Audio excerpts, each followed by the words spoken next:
Hello guys, in this video we will explain how to download and use one of the best programs for automatic pressure on the phone screen and automatic clicking on the phone screen. All you have to do and follow the steps explained in this video, but before broadcasting in the explanation, thank you to everyone who supports me. Thank you from the heart. I invite you to subscribe to the channel and like the video and share the video. I thank you very much. Now let's go to the explanation. The first step is to go to the Google Play App Store, then download this application that shows you the screen. After downloading, give it all the permissions it needs to work directly. After that, this interface will pop up.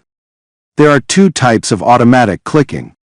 You can click on one place on the phone screen once, and you can click several times at the same time on the phone screen at the same time. If you want to click in one place several times, you can activate the option and direct this mark to the place of clicking that you want to click. It comes automatically.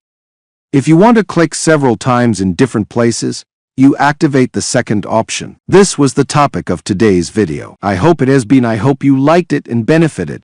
For any inquiries, problems, or suggestions, write them in the comments and we will meet in an upcoming video, God willing.